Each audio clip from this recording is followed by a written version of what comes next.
आज जो हम टॉपिक करने जा रहे हैं इस टॉपिक का नाम है issue of share. Issue of share थोड़ा डिफिकल्ट चैप्टर है। इसको करने में इसलिए दिक्कत होता है क्योंकि इसमें मेन मसला क्या है ना, इसमें एक ही क्वेश्चन में बहुत सारा पार्ट से इसका मर्ज रहता है। अगर हम सब पार्ट यानी जो टाइप्स है किस किस तरीके से बनता है, क्या क्या पैटर्न होता है, अगर हम सबको सेपरेट बनाना सीख जाएंगे तो हमको मर्ज करने में कभी दिक्कत नहीं होगा। तो हम लोग क्या करेंगे ना, हर टॉपिक को अलग अलग सॉल्व करेंगे। हम किसी टॉपिक को किसी से मिलाएंगे नहीं। इससे क्या होगा ना, आप सब टॉपिक क्लियर कर लेंगे, उसके बाद फिर हम लोग मर्ज करके भी सब बनाना सीख लेते हैं। अब हम आते हैं चैप्टर में। चैप्टर का नाम है issue of share. Issue of share, share का मीनिंग क्या होता है? शेयर का मीनिंग होता है पार्ट्स ऑफ कंपनी, कंपनी के टुकड़ों को शेयर कहते हैं। टाइप्स ऑफ शेयर, दो तरह का शेयर होता है, equity and preference. Equity and preference. Parts of capital, share में कितना तरह का कैपिटल होता है? चार तरह का, authorise, issue, subscribe and paid up. Authorise registered जितना होता है वो मार्केट में जितना में आता है उसको इशू कहते हैं। पब्लिक जितना सब्सक्राइब यानी पब्लिक जितना अप्लाइड कर रहा है या पब्लिक जो दाम तय कर रहा है वो सब्सक्रिप्शन हो गया। जितना हम कैश पेड करते हैं वो पेड अप हो गया। आगे बढ़ते हैं, शेयर में कितना पार्ट्स करना हमको, तो हम यहाँ लिखते हैं पार्ट्स ऑफ शेयर। जो हमको सीखना है मेन पहला जो है पार्ट जो आपको सॉल्व करना सीखना है वो है एट पार। ये आज हम लोग करेंगे भी। दूसरा टॉपिक का नाम है कॉल इन एरियर। तीसरा का नाम है कॉल इन एडवांस।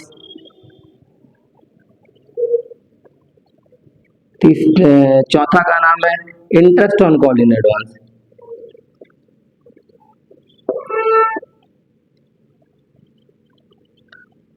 उसके बाद है सिक्योरिटी प्रीमियम। उसके बाद है ओवर सब्सक्रिप्शन।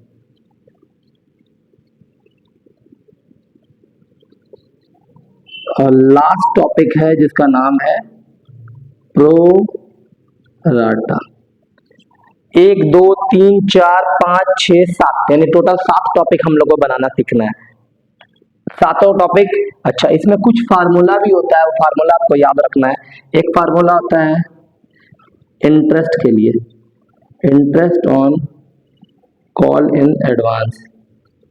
फार्मूला होता है call in advance into rate by 100 into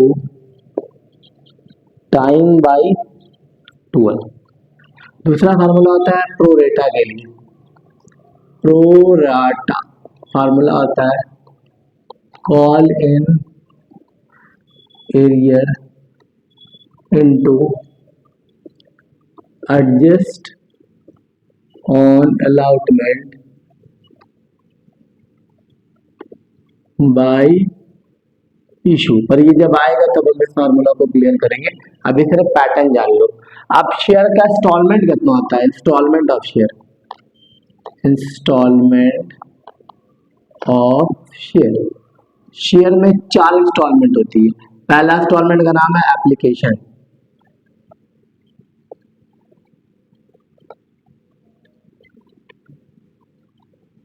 दूसरा का नाम है अलॉटमेंट। तीसरा का नाम है फर्स्ट कॉल और लास्ट का नाम है फाइनल कॉल। फिलहाल हर चीज में 2 एंट्री होता है। एंट्री तो आप याद कर लोगे तो कोई दिक्कत नहीं है, एंट्री याद करना ही रहता है, लेकिन हम फिर भी एक ट्रिक बता रहे हैं जिससे एंट्री आपको समझ में आ जाएगा, याद करने की जरूरत नहीं पड़ेगा। शायद अगर आपको समझ में आ जाए तो आप जल्दी भूलेंगे नहीं, याद करने से अक्सर दिमाग से मेरा निकल जाता है।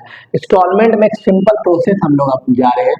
इंस्टॉलमेंट जब भी कोई सामान खरीदते हैं तो क्या सिस्टम होता है, किस तरीके से उसको फॉलो करते हैं, वही एग्जांपल के थ्रू हम उसको बताएंगे ताकि समझाने में हमको भी आसानी हो और आपको समझने में भी आसानी हो। फॉर एग्जांपल मान लो, सपोज हम एक सेलफोन लेना चाह रहे हैं इंस्टॉलमेंट में। सबसे पहले जाके सेलफोन पसंद किए, पसंद करने के बाद सबसे पहले क्या किए, डीपी दिए। डीपी देने के बाद ही हमको फोन, डीपी जैसे आप दोगे तो क्या करेगा कंपनी यानी जो एजेंट है वो आपको एक तो सैंक्शन लेटर में साइन कराता है, एक फोटो क्लिक करेगा आपका और आपको फिर फोन दे देगा। सबसे पहला इस प्रोसेस में क्या हुआ कि आपसे वो डाउन पेमेंट लिया। डाउन पेमेंट लेने के बाद ही वो सैंक्शन लेटर साइन कराया। यानी अगर प्रोसेस आप देखना चाहोगे तो सबसे पहले कंपनी आपसे पैसा रिसीव करता है, उसके बाद आपसे सैंक्शन लेटर पे साइन कराता है, ताकि आपके नाम पे लोन हो जाता है और आप फोन लेके चले जाते हैं, वो भी एक तरह का लोन ही है। लेकिन लोन भी लेने से पहले वहां क्या हुआ था, आपसे पैसा डीपी लिया गया था, डीपी मतलब डाउन पेमेंट, है ना। तो हर इंस्टॉलमेंट में यही सिस्टम होता है, सबसे पहले डीपी दिलाता है, डीपी यानी कि कंपनी पैसा रिसीव करता है, उसके बाद क्या करता है, आपको सैंक्शन लेटर साइन करा के आपको बोलता है जाइए आप फोन लेके चल जाइए। लेकिन इसके बाद क्या होता है, नेक्स्ट इंस्टॉलमेंट में क्या होता है ना, कि आपका जब इंस्टॉलमेंट का टाइम होता है ना, उससे कुछ वक्त पहले आपको या तो मैसेज आता है, या तो कॉल आता है, या तो मेल आता है, सिर्फ रिमाइंड के लिए कि मैम यस सर आपका टाइम हो चुका है इंस्टॉलमेंट देने का, आप टाइम से इंस्टॉलमेंट पे कर दीजिए, सिर्फ रिमाइंड मैसेज होता है। लेकिन वो मैसेज कैसे आता है, वो मैसेज ऐसे आता है कि कंपनी आपका पेपर अब आपका इंस्टॉलमेंट से थोड़ा वक्त पहले रेडी करता है, क्योंकि वो पेपर अप टू डेट करता है, तभी ना आपको रिमाइंड के लिए मैसेज डालता है, तब जाके फिर आप पैसा पे करते हो। यानी अब रिसीव पहले नहीं हो रहा, पहले पेपर वर्क हो रहा है, उसके बाद आप पैसा रिसीव कर रहे हो। यानी अब हमेशा यही हो रहा है हर इंस्टॉलमेंट में। पहला में उल्टा सिर्फ क्यों हुआ था, क्योंकि वो डाउन पेमेंट था। अब सारा इंस्टॉलमेंट 4 के से आगे भी कोई इंस्टॉलमेंट होगा तो पहले कंपनी आपका पेपर वर्क करेगा, आपको याद दिलाएगा, ताकि आप पैसा टाइम से उसको पे कर सके। पहला बार रिसीव इसलिए पहले हुआ था क्योंकि फर्स्ट टाइम में ना कंपनी हमको जानता है ना हम कंपनी को जानते, हमको नीड है सामान का, हम जा रहे हैं दुकान, है ना, कंपनी हमको तो कुछ नहीं जान रहा है, इसलिए हम खुद जाके पहले उसको पे करते हैं, उसके बाद हम सैंक्शन लेटर में साइन करते हैं, यानी पेपर वर्क बाद में होता है, पहले पैसा दिलाता है। लेकिन उसके बाद कंपनी आप कंपनी की जरूरत है, क्योंकि कंपनी तो सामान दे चुका है, अब वो आपसे पैसा निकालना चाहेगा, इसीलिए वो पेपर वर्क पहले करता है। यानी सिर्फ फर्स्ट एप्लीकेशन में ही पहले रिसीव होगा, उसके बाद पेपर वर्क होगा, लेकिन बाकी सब में पहले पेपर वर्क होगा फिर रिसीव होगा। हम 11 क्लास में पढ़े थे। अब इसमें बेनिफिट देख लो, ये हम रिसीव लेटर क्यों समझाए हैं, क्योंकि हर इंस्टॉलमेंट में दो दो दिख रहे हैं, एक रिसीव और एक लेटर। तो इससे ये कंफर्म हो गया कि सबका अगर एक एक एंट्री करते हैं तो टोटल कितना एंट्री हो गया, 8 एंट्री। क्यों, एक रिसीव एक लेटर, एक लेटर एक रिसीव, एक लेटर एक रिसीव, एक लेटर रिसीव, टोटल कितना हो गया 8 एंट्री। अब एप्लीकेशन का पहला एंट्री क्या चीज में दिख रहा है हमको, पहला एंट्री हमको दिख रहा है रिसीव का, किसका एंट्री दिख रहा है, 11 में हम पढ़े थे जब भी कहीं रिसीव वर्ड आएगा हम लिखेंगे बैंक अकाउंट डियर टू, किसका पैसा रिसीव हुआ है, शेयर एप्लीकेशन का, हम एंट्री लिख दिए वही, है ना। नरेशन भी सेम लिख देंगे क्योंकि रिसीव है तो विंग द अमाउंट रिसीव लिख दो।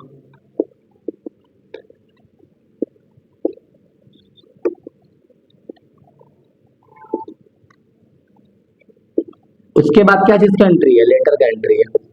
लेटर का एंट्री में कॉमन सेंस वाली बात है, अगर हम ऐसी नॉर्मल प्रोसेस पे देखते हैं तो पेपर वर्क कैसे होता है, आप एजेंट को पैसा दिए, एजेंट क्या किया, उस पैसे को उठाया ले जाके कंपनी का सारा अकाउंट पर रख दिया, जो कंपनी सपोज एसडीबी है तो एसडीबी में जमा कर दिया, जिसमें भी जमा करना था कर दिया। तो मोरल ऑफ द स्टोरी क्या हुआ कि हम इस पैसे को उठाए थे, यानी एजेंट क्या किया था, इस पैसे को उठाया था और ट्रांसफर कर दिया था। कहाँ ट्रांसफर किया था, शेयर कैपिटल में। नरेशन भी सेम लिखेंगे जो हम किए हैं, being the amount transfer to share capital. ये दोनों हो गया एप्लीकेशन का एंट्री। अब हर चीज का दो दो एंट्री, यानी अलॉटमेंट का भी 2 एंट्री है, लेकिन अगर हम ये 2 एंट्री समझ जाएंगे तो हमको आगे दिक्कत नहीं होगा। अब ये 2 एंट्री क्या था, bank account dear to share application to share capital. ये रिसीव का एंट्री क्योंकि एप्लीकेशन का पैसा रिसीव किए, या एप्लीकेशन का पेपर पैसा को हम कहाँ ट्रांसफर कर दिए, शेयर कैपिटल में। यहाँ क्लियर है, तो अब चीज ध्यान दो, हर चीज में सेम एंट्री है, खाली अब लेटर पहले, यानी ये एंट्री पहले, ये एंट्री बाद में, सेम यही एंट्री हम लिख रहे हैं दोबारा।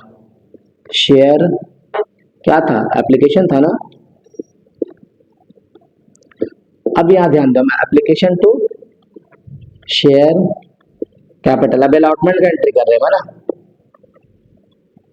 उसके बाद क्या एंट्री था, bank account dear to share application.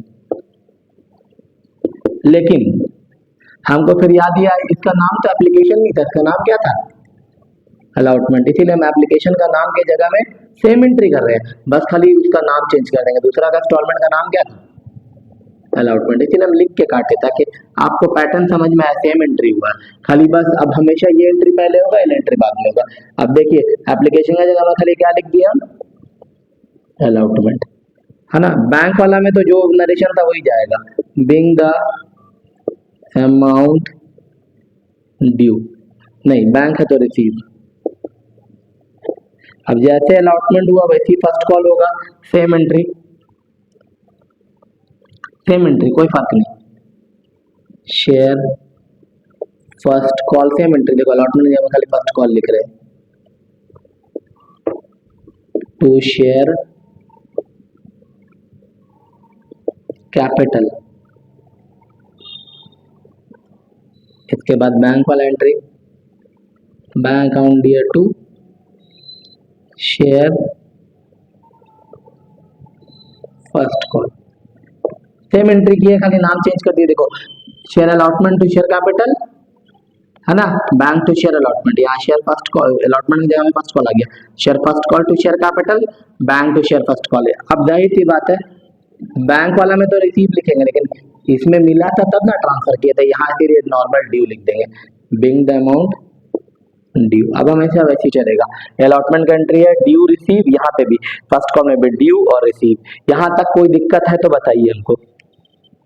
अब आगे बढ़ते हैं, ये हुआ फर्स्ट कॉल। अब इसके आगे बढ़ते हैं फाइनल कॉल, सेम ऐसी एंट्री। फर्स्ट कॉल का एंट्री क्या कहते हैं, share first call to share capital, bank to share first call. अब यहाँ शेयर फर्स्ट कॉल की जगह में खाली फाइनल कॉल लिख दीजिएगा, share final call account dear to share capital, last entry bank account dear to share final call.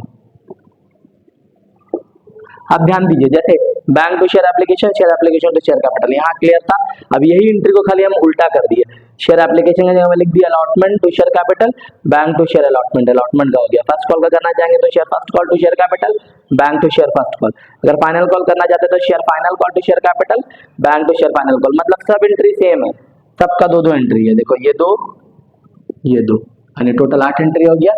अब हमको अगर सम बनाना रहेगा, जैसे ये एक सम है, क्वेश्चन क्या है, a limited company with registered capital of ₹1 lakh divided into 10,000 share of ₹10 each, issue 4,000 share, table of ₹1 on application, 2 on allotment, 3 on first call, balance on final call, all payment were duly received, you are required to give journal entry। अब question हम पढ़ दिए, अब question को explain करने से पहले question पढ़ने के बाद जो है ना, हम क्वेश्चन को ध्यान नहीं दिए, पहले हम वर्किंग नोट का फॉर्मेट रेडी करते हैं। सबसे पहले क्या लिखेंगे, हम जितना कैपिटल है उसको लिख देंगे, ऑथोराइज कैपिटल, उसके बाद होगा इशू कैपिटल, तीसरा होगा सब्सक्राइब कैपिटल, और इंस्टॉलमेंट जो है ना, हम 3 कैपिटल पहले लिख देंगे। हम लिखाए आपको 4 कैपिटल थे, पर आप पेडअप को छोड़ करके अभी हम क्वेश्चन को ध्यान नहीं दिया, अपने पहले से वर्किंग का तो फॉर्मेट बना रहे। फॉर्मेट में आप 3 चीज लिखेगा, ऑथोराइज, इशू एंड सब्सक्राइब, ये हम क्वेश्चन में खोजेंगे। अब इंस्टॉलमेंट कितना था बताओ, तो इंस्टॉलमेंट 4 था, अब उसका चारों का भी फॉर्मेट बना दो, एक एप्लीकेशन का अलग कॉलम, अलॉटमेंट, फर्स्ट कॉल और फाइनल कॉल। ये हम फॉर्मेट हर क्वेश्चन में इतना लिखने की कोशिश करेंगे, authorise, issue, subscribe, application, allotment, first call, final call, ये हम फॉर्मेट है। अब हम क्वेश्चन को ध्यान देंगे, एक कंपनी है जो रजिस्टर्ड कर रहा है 10,000 into 10 each, यानी ऑथराइज कैपिटल कितना था, ऑथराइज था 10,000 into 10 each, क्योंकि रजिस्टर्ड मतलब हम बताया था ना ऑथराइज होता है, ठीक है।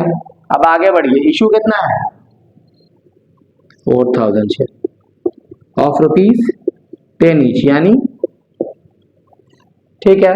जैसे इशू हो गया, ऑथराइज हो गया, आगे बढ़ते ईच एक बार देता है ना, अगर ऑथराइज में ईच दे दिया तो सब में ईच वही रहेगा। देखिए हम इशू में सब्सक्रिप्शन अभी पढ़े भी नहीं हम, लेकिन ईच वही लिख दिया। अच्छा आगे बढ़ते हैं, और कुछ है, issue 4,000 share, 1 on application, application तो ₹1 है, अलॉटमेंट 2 है, फर्स्ट कॉल 3 है, और फाइनल कॉल बैलेंस बोल रहा है ना। अब एक चीज ध्यान दीजिए, सब्सक्रिप्शन क्वेश्चन में कहीं नहीं दिया, जब नहीं देगा, अगर देगा तो सब्सक्रिप्शन जो बोलेगा आप लिख देंगे, नहीं देगा तो जो इशू है हम वही सब्सक्रिप्शन लिख देंगे। और सब्सक्रिप्शन का जो ईच होता है, यानी सब्सक्रिप्शन में ना मेन कैपिटल है, इसका जो ईच है ये इसका टोटल होता है। क्या टोटल, इसका ईच कितना है, 10 है ना, इसका भी टोटल कितना आना चाहिए, 10, हो रहा कितना है 6, तो कितना कम है, 4। अगर 4 कम है तो इक्वल 10,000 है, जो बैलेंस कम कर दिए। कैसे, यहाँ 10 था, यहाँ तीनों को ऐड करने से कितना हो रहा है 1 2 3 6, इधर 10 है, कितना कम है 4। अगर हम इसका यूज कर ही रहे हैं तो हम जाहिर सी बात है शेयर का भी तो यूज करेंगे। शेयर कितना था 4,000, ये रुपीज है ना, शेयर शेयर कितना है सब्सक्रिप्शन में 4,000, सारा एंट्री उसी से होगा, जितना भी सब्सक्रिप्शन होगा हम उससे इंटू कर देंगे इसको।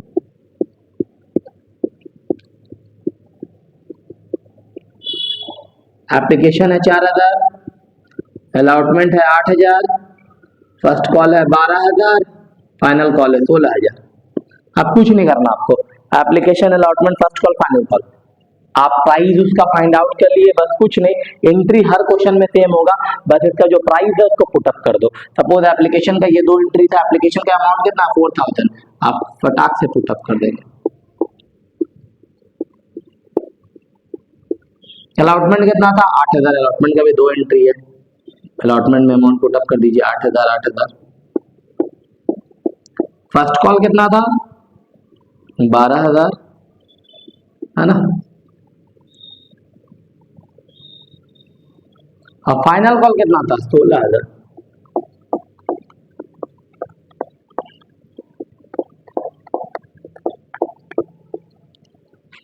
ये हो गया आपका मैथ कंप्लीट। अगर आप वर्किंग पहले बना लेंगे तो आपको ये फायदा है कि आपका मैथ गलत होने का चांसेस ना के बराबर रहेगा, बहुत कम रहेगा, क्योंकि आगे चल के मैथ टफ होगा। अगर वर्किंग का आदत रहेगा तो मैथ गलत बनने का चांसेस थोड़ा कम होगा, बहुत कम रहेगा। अगर शॉर्ट क्वेश्चन रहेगा तो गया, इस टाइप का क्वेश्चन में तो गलती ही नहीं होगा। आप विदाउट वर्किंग बनाना चाहते हैं तो भी कोई दिक्कत नहीं है, बट उसमें गलती का गुंजाइश थोड़ा ज़्यादा रहता है। अगर मेरा वीडियो आपको अच्छा लगे तो प्लीज़ मेरे चैनल को लाइक और सब्सक्राइब ज़रूर करें। नेक्स्ट वीडियो अभी फिर हम कुछ दिन बाद आपको अपलोड करेंगे, जिस टॉपिक अब हम लोग जो डिस्कस करेंगे उस टॉपिक का नाम है कॉलिनेरियन। एट पार का बहुत सारा क्वेश्चन मेरे वीडियो के डिस्क्रिप्शन में होगा। अगर एट पार का आपको सम को प्रैक्टिस करना है तो आप मेरा वीडियो एंड तक ज़रूर देखिएगा, और उसके बाद जाके डिस्क्रिप्शन से उस क्वेश्चन को आप कॉपी में सॉल्व कर सकते हैं। इन केस अगर कहीं डाउट होगा तो कमेंट में ज़रूर रिप्लाई करें, हम रिप्लाई का ज़रूर जवाब देंगे। Thank you.